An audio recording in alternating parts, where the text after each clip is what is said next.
Okay, everybody. Today, in this video, I will be doing pork.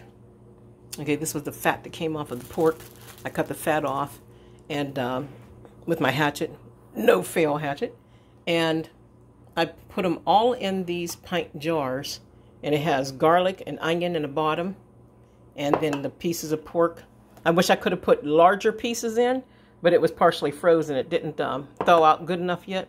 So I have them in. And now what I'm going to do is, this is called cold pack. This is cold pack pressure cooking. And you could also do it when you do hot water bath cooking. Well, you know, you could start cold with the water. So the meat is cold.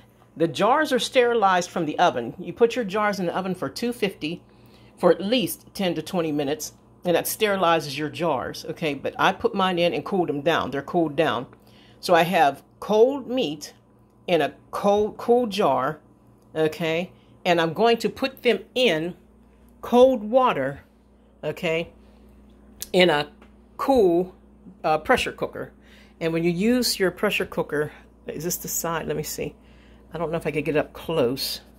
When you use your pressure cooker, there are lines on the side. Yeah, you can kind of see them. They're kind of hard, but they're in there.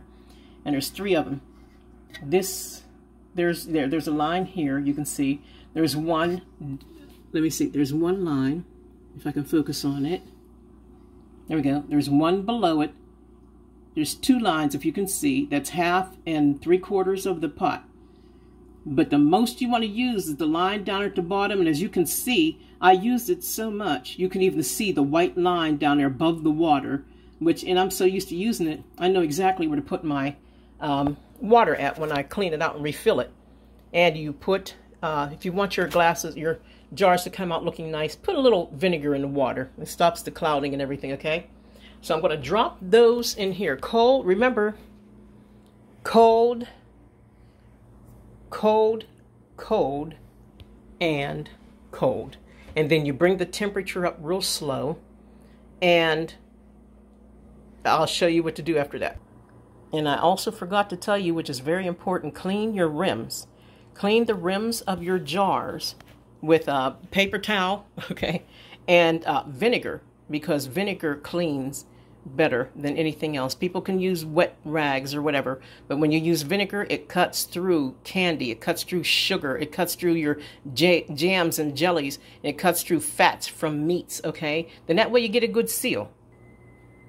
Just wanted you to see me wiping off the tops of the jars so that you can get a good seal. I'm using paper towels and vinegar. Okay, you have to add salt to low acid foods, like if you're doing tomatoes or something like that. But you don't have to add it to anything else. I'm adding, use good salt, not table salt, not that Morton table salt, but use canning or pickling salt or the pink Himalayan salt.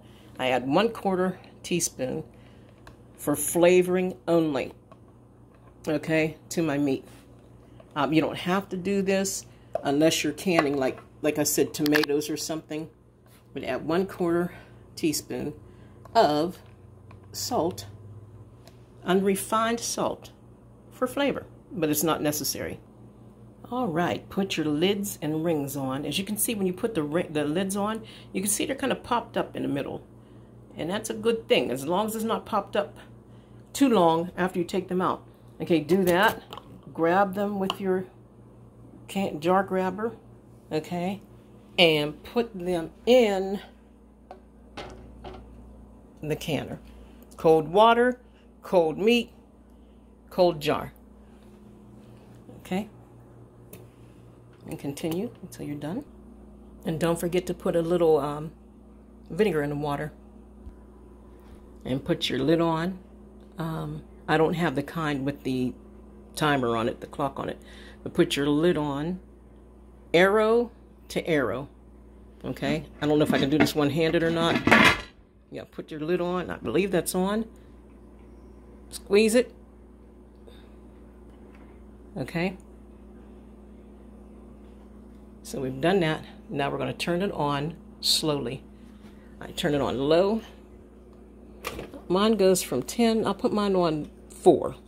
Started out around 4 because you don't want to like kill your, you don't want to, jolt your jars, right? Sorry about the mess, guys. Yeah, I've been working all day.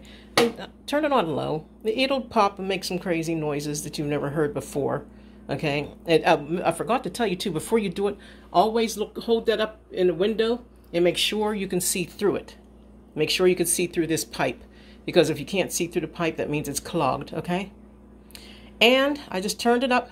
We'll turn it up slowly, and I have to add this in as well. I forgot to tell you that you could go to any store, Walmart, Kmart, if it's still open, Amazon, and you could buy canning utensils. And this one, I'll start out with this one. As you can see, this is so you can reach down in warm water that you soak these in, which you don't necessarily have to soak anymore. And as you can see, it holds really good. And that's so that you can place them on the jars after you clean the jars. And this one measures. I don't know if you could see, it has measurements on it. Is it upside down? Yeah, 1 inch, 1/4 of an inch, 1/2 of an inch. And what's this last one? 1 inch, 3/4, 1/2, and 1/4. Okay, when you do these, okay, make sure when you do your meat, make sure that you leave at least 1 inch headspace, which would be there. You can pack your meat up to there. And that's what I usually go by. I've been doing it like that for years. I pack my meat like by the shoulder down here. I go by this bottom rim right here. This bottom rim. A lot of people do. This bottom rim right here. This or a teensy bit under. Okay, don't go too high. And don't put water in your meat. You don't necessarily have to. Some people do. But what you have to realize is meat makes its own water. It makes its own juices. And if you put too much in, and you put it in the pressure cooker, it's going to siphon. It's going to start coming out. You'll have a mess on your hands. So, glad I added that on. 1 inch headspace. All right, I turned mine up from about 4 or 5 to, I guess, about 7. 7. You can put it on 7. Mine goes to 10, so you can put it on 7. And let it, as you see, it's still cool. I'm still touching it. It'll warm up, okay? And once it warms up, you'll hear it begin to boil, and you'll see steam coming up from the pipe. When you see that steam, let it steam for 10 minutes. It's because it's letting out all the air and sucking all the air out of your jars, okay? Let it steam for 10 minutes. And after 10 minutes, you put on 10 pounds, your 10-pound weight. Asa, I'm on the camera. Do you mind? Sorry about that. It's our cat. After you steam for 10 minutes, then you can put this on, okay?